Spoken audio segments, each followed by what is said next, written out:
finish this up. I'm going to try to get through this in about 30 minutes or so. This is what Casey and I met Ed Hoffman. If you don't know the story, I'll tell you real quick. Ed Hoffman was a deaf mute, and in 1963, he was working at Texas Instruments and in North Dallas, and he broke a tooth during a lunch break, or during an afternoon or morning break, and he asked his boss if he could go to his dentist in Grand Prairie. So on the way from North Texas through, on his way to Grand Prairie, he realized that cars were parked along the side of the highway on Stemmons, and he thought, oh yeah, I forgot Kenny was coming here. So Ed drove through, got off the highway, drove through Dallas, or drove through Dealey Plaza, couldn't find a place to park. Cops weren't letting him park, so he pulled out and went out up on Stemmons and parked his car and walked back. In whenever Crossfire came out, Jim Mars's book, he has a page or two about Ed Hoffman. So from a law enforcement standpoint, I thought, man, what a great witness he would have been, because he couldn't have heard anything to be distracted, so he would have just, his senses were heightened, everything else was heightened, his ability to, perceptions and all that. So Casey and I were going down there for some other event, and I thought, let's just drive by Hoffman Florals.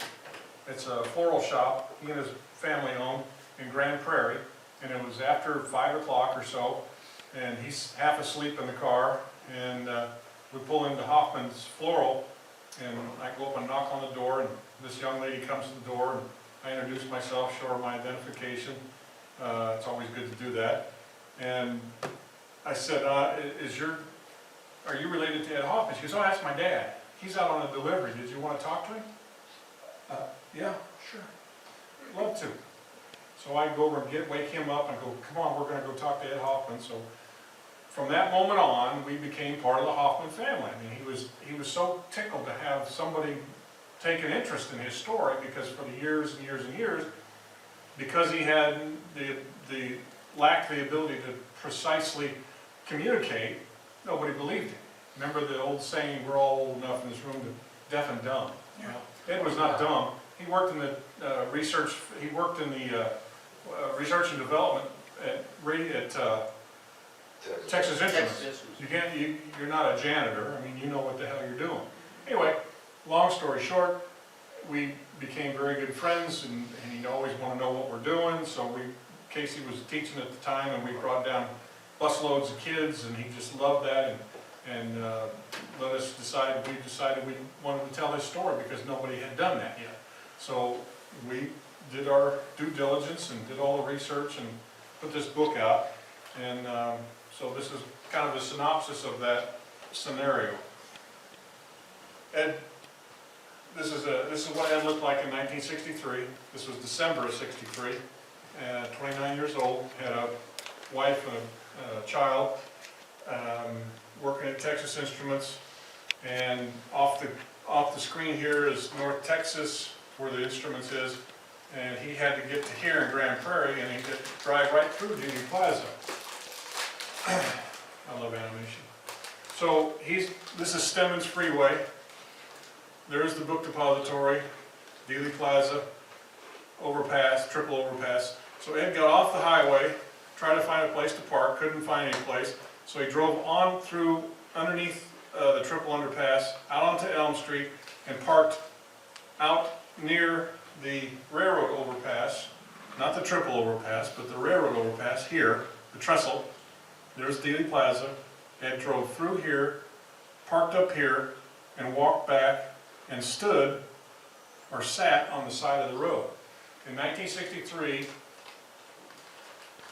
Stemmons Freeway, northbound, was 4 lanes, barrier, 4 lanes on the other side. From his elevated position about 14 feet off the ground, he could see all of this. He couldn't see Elm Street because of the elevation and the overpass was in his way, but he could see everything behind on the west side of the book depository. Everything was in his view. So Ed sat almost right there. When he got out of the car, he said there was a policeman, a uniformed policeman on top of the trestle, And as he walked back and sat and watched the rest, this is about where he parked. He said there was a police officer on the trestle. We know that because we've collected the documentation from the chief of police who gave the Warren Commission every location of where every officer was stationed. And there was an officer on top of that overpass. So unless Ed was there, how did he know that? So Ed stood where he did. He walked back.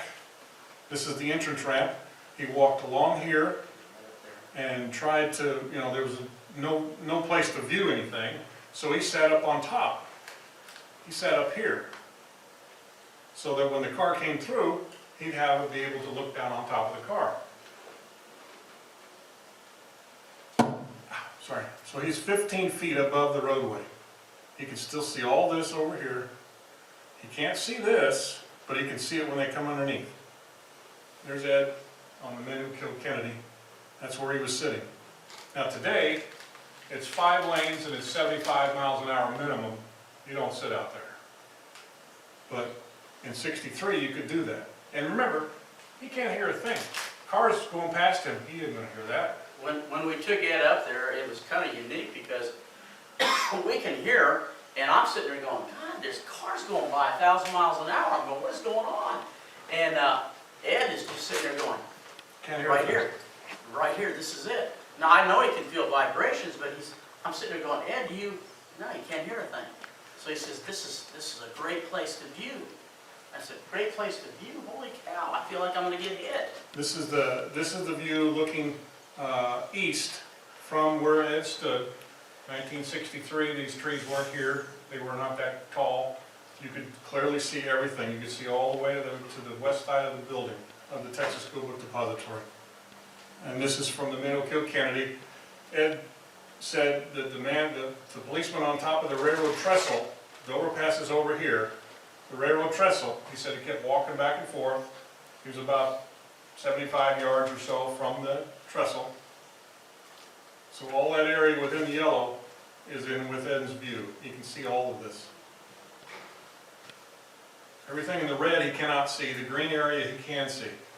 He can see the entire length of the triple overpass. He could see people on top of it. He saw, yes? Can you point out the red and green? I'm colorblind. I can't tell any difference. The green area is within Ed's line of sight. He can see all that. Ed is here. He can see all of this. That's the green area. The green area. The red area in Dealey Plaza he cannot see, and the red area west of Dealey Plaza cannot see because of the elevation. So green is good, red is not in his line of sight. So from Ed's position to the picket fence is 200 yards plus or minus 3 or 4 yards given for error. But we know that because I lasered it with a laser rangefinder 3 or 4 times to get the right numbers. So how many of you play golf? You hit a ball 200 yards, you can still see it. You can see somebody standing by your ball going, hey, that's my ball, don't! What I'm saying is, the reason I bring that up is, I'm not saying Ed could see the color of anybody's eyes. I'm saying he could see that they were a human being upright walking like a person and know what they're wearing. So, on the triple overpass, Ed said he saw several men. He said 10 or 12 men. He saw at least one police officer with a white hat on. We know there was an officer stationed up there. We know there was actually 2, Officer Foster and Officer White.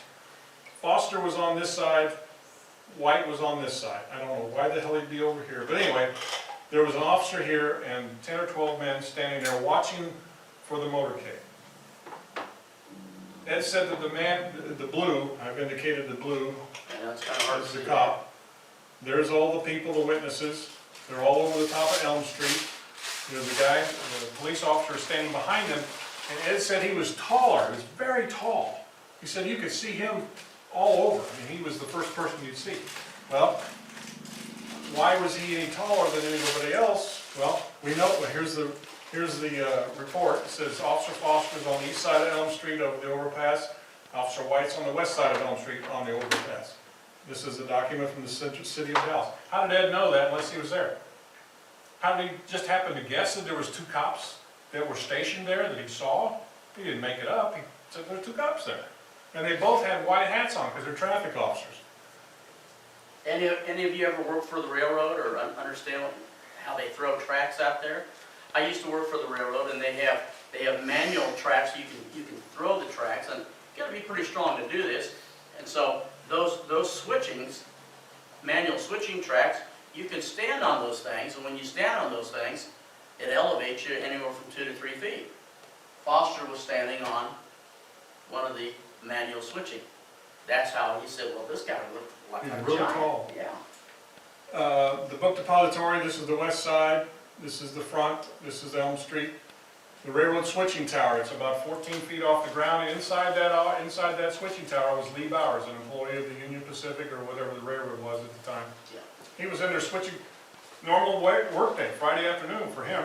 He said he could see from his position, he could see all this area behind the fence, he could see all of this. He said at about 12 o'clock, a dark colored Oldsmobile station wagon drove through, like he was looking for a parking space. He said we thought the police had closed off that area, because it's technically, the parking lot leads to the book depository and the railroad. It didn't look like this back then. It was a dirt parking lot, no markings at all. You just park wherever you can park. So Mr. Bowers said he saw 2 men standing by the fence on this side of the fence, and it appeared that they were together. This car drove through like they were looking for a parking stall. He says, I didn't pay attention to it. A few minutes later, another car drove through. Another station, or a white Chevy Impala, and it had mud up to the windows. If you've seen the movie JFK, it goes into this great detail. Red mud. Red mud, out-of-state plates, and he described the guy in the car, and he had a microphone or a radio or a telephone up to his mouth. He said that car drove away a little while later. He says, I didn't pay attention. Ed said he saw the same 2 cars. There's the railroad switching tower. I finally got in there. I just happened, somebody was watching over me. I was down in Dallas for a training seminar, and the 2 guys I was with, they go, hey, you're a Kennedy guy, we want to see the book depository. So I take them over and let them go up there. I don't go up there anymore. So I'm sitting on the bench outside the book depository, and I see a BART, not a BART, the rapid transit, the guys that works on the railroad. He pulls up and he walks in the place. I've never seen anybody walk in there. So I run over there and I walk in like I own the place. And I walk up to the top and I go, hey, how you doing? He goes, yeah. I said, all right, if I take a few pictures while you're open? Yeah, I'm not supposed to be up here. So I took pictures. There's one of them. Never been up there before. Nobody that I know has ever been in there. There's the view from Bowers' elevated position, the entire length of that fence. You can see everything. That's the back of the picket fence on the north grassy knoll. And there's the triple overpass start right there. So that's pretty cool. I thought that was pretty neat for me. So Ed says he sees 2 men standing by the fence. One of them had a dark suit with a fedora hat, and the other one had coveralls, like dark coveralls were like a mechanic's outfit. He said the guy with the coveralls stood by this taller switch box, this large white switch box. And we have a picture of the switch box. They're about 6 foot tall. We measured those 2. There they are. That's Casey's picture. He took a long, long time ago. But those are the 3 switch boxes. Those are the things, they open them up and manually pull down a lever and they'd switch a track. Well, this one is much taller than these 2, and this one is way out here. And I don't remember, we measured where the pedestals are now, but there they are from the air. Ed said that he saw this one. Now Ed is where I'm at. I'm way over here, about 200 yards on the other side of the highway, and I can see the man in the suit with the hat was pacing up and down along the fence line up in this area, and he said that occasionally, before the motorcade would show up, he said the guy that was standing on this side of the switch box would walk up, and the 2 of them would get together and they'd chat. He says, obviously, I can't hear anything. I'm too far away, but I know they were together, and it looks like the guy in the hat with the fedora and the suit was doing all the talking. He was gesturing and doing this and that. and there was something that was separating them. Yeah. One couldn't go forward, the other one couldn't come forward Yeah. again. And Ed couldn't see, he could probably, if he saw it, he didn't know what it was. He didn't know why they were never together. So we measured it. Photographically measured it, because it was gone a long time ago. But 78 inches is 6'6". Well, he could easily hide behind it. Yeah. I could hide behind it. And the people on the overpass, Would never see it. they're over here looking down, they're not looking over here. And if you're wearing coveralls, you go, well, it must be, some guy working on the road. They don't know everybody. Perfect hiding place, I mean, you're good camouflage, just might as well wear a ghillie suit or something. Anyway, so Ed said occasionally these two guys would get together, and Casey was standing on where the middle switch box would be. Again, you can't even see over there, I mean, where the men were on the overpass. So Ed said about 12:20 or so, a green Rambler station wagon pulls in from behind off of Houston Street and drives through the parking lot real slow, like it's looking for a parking space, and then drove and stopped right by the railroad overpass switching, or the railroad switching tower, and parked. Nobody got out, nobody got in, just thought it was weird. And we asked him specifically, through his daughter, who would interpret for us. She was a level 5 interpreter, which means she would be court certified to take testimony and interpret it correctly. Ask your dad, how does he know it was a Rambler station wagon? He says, my friend had one, and I always wanted to have a station wagon. He said, I know the style. So we showed him a picture of a Rambler station wagon. That's it. That's it. That's the one. Regardless of whether it was a Rambler or anything, it's a station wagon. It was green, or light colored, let's say. That comes into play later. The steam pipe, I still can't figure out why there would be a steam pipe, but the steam pipe originates at the post office. And the steam from that post office, air conditioning, heating, I don't know what, but it terminates in the ground way the hell over here. And is attached to the concrete barrier, which is the railroad overpass, and it's right behind there. And it's about 4 foot tall. I don't understand why they would do that, but we know it was there because here's the pipe. It's right there. This is Mr. Holland. Mr. Holland was on the overpass when the assassination took place, and he's showing Mark Lane, an attorney who did the movie Rush to Judgment. So this is where I walked, and then I got underneath, and we went to the parking lot. We know it was there. In fact, I cut this down so I don't have all the pictures.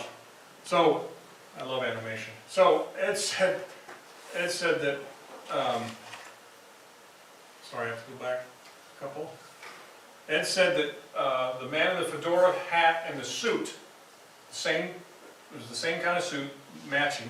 He said the man stood up, or bent forward, and when he stood up, he went like that over the fence. He said, I couldn't tell what it was. He says, I saw smoke. He thought he was smoking. Smoking a cigar, and he said the man turned. Now remember, Ed is this direction. He said the man turned, and he says, I saw he had a rifle across his chest, and he ran, sprinted, holding the rifle down here along the fence line, and stopped abruptly, tossed the rifle underhanded to the man who was in the coveralls, who stepped forward. He caught it, stepped back by the railroad, the taller of the three railroad switch boxes, bent down and took it apart in 2 different pieces and put it in a soft bag and walked briskly out to the north towards the out of the parking lot towards the railroad track. Have you seen a rifle today that you can break down that like that? That was one of the things that always got Ed, confused everybody. He said, well, you can't break rifles down. That's what he saw. Do your research, people. Yes, you can. They made those in 1940s. So after the shooting, and then Ed realizes the smoke was probably from the gun. So he said the guy ran down the fence, caught up to the guy, he caught it, and we walked away, and he did all the activity right here at that taller switch box. Animation is my forte, I guess. So he was kind of camouflaged by the trees and the fence. Yeah. And he was dressed like a person that should be up there, railroad. Hide in plain sight. Policemen, in fact, that whole area back there is cordoned All off. railroad people. And it's the railroad and/or the Dallas Sheriff. Sheriff's Office. So it wouldn't be out of the ordinary to see a Dallas cop back there. There was a gate, a swinging metal gate, that the employees of the Dallas County Sheriffs and some of the managers of the book depository, they paid pay a fee, $4 a month or whatever, they could park there and they'd get a key. Ed said that before that rammer pulled in, the guy got out of the car, opened up the first car that came through, got out of the car, unlocked the gate, left it open, and then these other two cars came through and went out. So somebody had a key to the thing. Hey, So- this picture here, where did you say that the one guy that was on the left side in the south knoll, where would he have been? Right in here. Was that the south knoll? No, that's the north This one. is South Knoll. Yeah, that's the one where it maybe came from the shot to the windshield. I think there was a shooter here, a shooter here, and a shooter here. They're parallel with the target. It's coming right at them. But go back to that picture, because he wants to know where Dave had that picture on. Oh, Yeah, oh. it would have been right about there, right there. right there. Yeah, right there. So they're Okay, shooting this direction. right, And that right there, if you look at the curvature of the street, is a straight-on shot. And- Right. And the angle is a forward angle shot, and it's an angle of probably about 5 degrees. so I mean, there was people there that were down, but maybe one guy was just blocking. There's two of them there, one guy was blocking for him. yeah, you remember where Ed said a guy was standing here? How about if a guy was standing over here by this post like this and watching, and here's the shooter right here in a position like this, Yeah. nobody would see him. Nobody'd see it.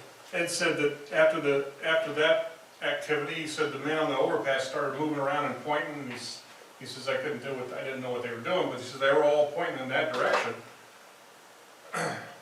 This is from the movie JFK, and they had that sequence in there where the guy was holding the bag and he walked out of the parking lot along the railroad tracks. And that was Ed's testimony too, that particular type of, to Oliver Stone. So, after tossing this rifle underhanded to the man in the coveralls, the man in the suit turned casually, just like nothing had happened, and walked back towards where he had come from, and a police officer turned, got him behind the fence, and approached him at gunpoint. Ed saw this. He said the policeman had the gun out and did one of these numbers, and he says the guy in the suit just stopped. He said he reached in his left coat pocket, showed the officer something, the officer put his gun away, and they walked away separately. Guess where the guy in the suit went? There we go. Got right in Right the over Rambo there. station with Got right in that Rambo station wagon in the passenger side and got away, and drove out of the parking lot. This is not Ed's view, but this is the limousine police car driven by the chief of police, and this follow-up car is on its way to Stemmons Freeway. Agent Hickey with the Secret Service has pulled out the AR-15 out of the safe or the storage in the car and had it ready to go. Here's the limousine, here's the follow-up car. These guys, they don't get paid enough to hang on to a car at 80 miles an hour, I'll tell you that. But there's the rifle. You can see the rifle right underneath this guy's head. It's right there. There it is.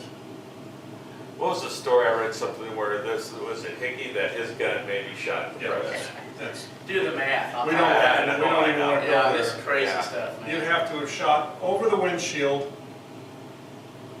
Well, and. you'd have to stand up and then, You're Yeah, right, yeah. that didn't happen. That's ludicrous. So here comes the motorcade. Now, Ed's still in the same position. The motorcade comes up underneath, and from his elevated position, he could look down in the open limousine. He said it slowed down enough, that it was like they were, going to pick up speed, but he said it slowed down enough, he says, I can look in the car. So Ed sees into the car, let me get to it, there's the rifle. So there's Ed's position, the limousine comes around this way, and Ed said, from the top of where I was at, I could look down the car, he says Jackie Kennedy was on her knees, on the back in the back seat, with her knees on the floorboard, in JFK's JFK position was laying prone out on his stomach, on Jackie's side. yeah, and she was shaking or holding on to him, and Ed said he said the back of the president's head here was all red and jello and gross. He was the first civilian to see that. Clint Hill saw it, Jackie saw it, Conley's didn't see it, they were in front of him, so Ed's the first civilian to see the back of the president's head. What are the odds that that Ed Hoffman saw the back of the head blown out when that's what the doctor said 5 minutes later? Did he make that up? Did he just guess correctly? Did he see that, supposedly that other agent?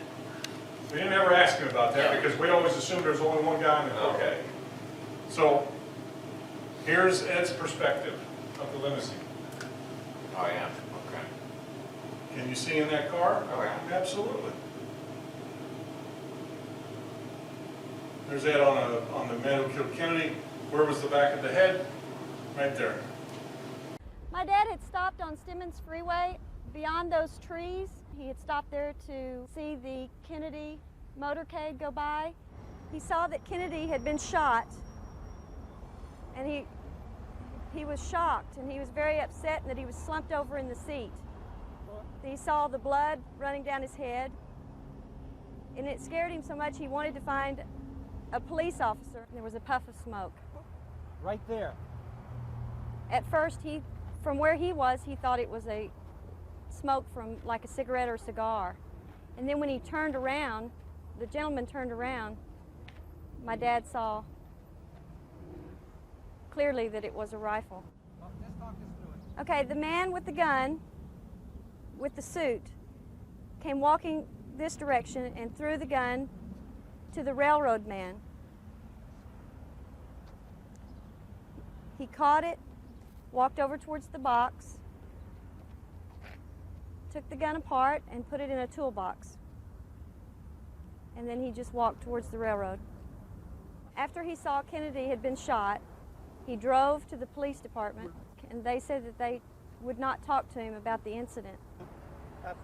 He thought maybe that the fact that he was deaf, that they didn't feel that they wanted to take the time to communicate with him. It was stuck in his mind, and it was so hard for him to continue on. He'd sleep at night, think about it, wake up in a sweat. One of the funniest things about what Ed said, he said when he went home, you know, he couldn't hear anything on television. They didn't have closed caption.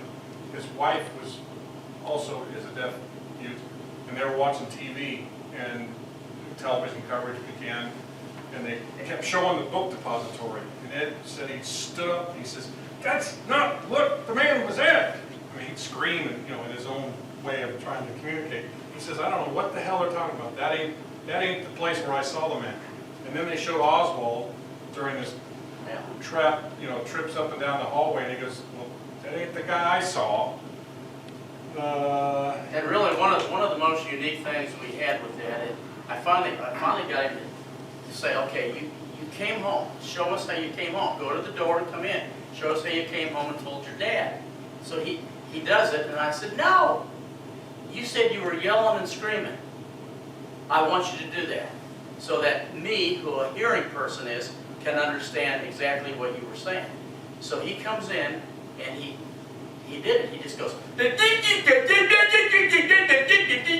sitting there going, holy shit. If that's what he was doing to the Dallas police when he was trying to say something, they would think he was a complete idiot. So he's kind of making those noises like... Yeah. Yeah, Oh my God, it's his unbelievable. uncle was a Dallas captain in the auto theft unit, so we called him. I called him up and I said, "Did you ever talk to your nephew?" "Oh yeah, we talked to Eddie that Thanksgiving weekend." I said, "What did he tell you?" So he told me he saw a guy behind the fence shooting a rifle. "What did you do about it?" "Did you tell him?" "But no, I didn't want anything to happen to Ed." So I asked him point blank, "You think Ed told you the truth?" "Oh yeah, Eddie would never lie." Okay. But we That's did not- cover that up. This moron, please don't buy that book. If you have, use it as a doorstop or give it to me and I'll shoot a round through it. That guy looks like the guy that's been like the Ken doll and has like 8,000 plastic surgeries. Anyway, this book, I love this guy. New York Times bestseller, given $2 million advance, finalist for the 1994 Pulitzer Prize for History, purchased rights for his TV miniseries for $4 million. He's featured on every frickin' channel there is. Newsweek says this book really does close the case. It can now be no doubt that Lee Oswald alone killed President Kennedy. Mr. Posner's reporting meets the highest standard. Whatever. Yeah, okay. So they, he's great, and it's like, what? He supposedly talked to Ed and Ed said he was on Stemmons Freeway some 250 to 300 yards west of the picket fence. That's not right. It was 200 or less. Ed was 230. Okay, we'll give him that. And he said that, the Cuddy Sark, and that's old charter. So anyway, I don't know about you, but, finish with this. I swear I'll finish. This is Officer Smith. This is the guy that came behind the fence and pointed the gun at this guy in the suit. He testified. He says, yes, sir. Did you look around the parking lot? Yes, sir. I checked all the cars. Of course, I wasn't alone. There was a deputy with me and I believe one Secret Service man when I got there. There was no Secret Service agents on the ground. They were all in the car following President Kennedy to Parkland Hospital. Boom. You gonna let that go? That's not right. I felt awful silly, but after the shot, I pulled my pistol from my holster and I thought it was silly. I didn't know what I was looking for. Just then a man came up and showed me he was a Secret Service man. He was coming at me with that pistol. He saw me coming with my pistol. Right away he showed me who he was. Did you recall who it was? No, sir, I didn't, because we were still checking the cars.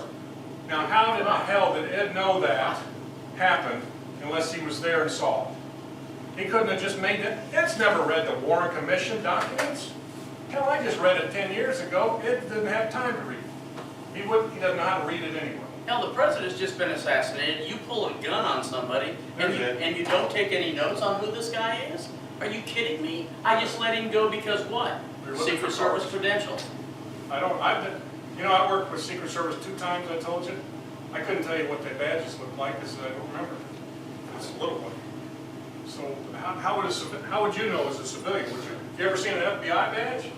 That looks like the biggest chintzy chrome thing you've ever seen in your life.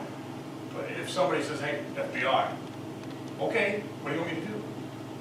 These civilians didn't know any different. So there's a picture of Ed, our buddy. And Ed always came down to our students, and we took 35 years to take the students down there. And the kids, we had to prepare them for Ed. We had other eyewitnesses, but when they all got back on the bus and were heading back to Kansas, they said the best eyewitness was Ed Hoffman. They paid attention to him. You had no reason to lie. Oh my God, and of course we had interpreters, but Ed would do this and they could hear him trying to talk. And they just sat there mesmerized because they were listening to an actual eyewitness and they believed everything he said. So that was one of the unique points about Ed, and we've always believed what he had said. Ed is deceased now and he's gone, and you knew Ed too, you got to see him, so. He was a great guy.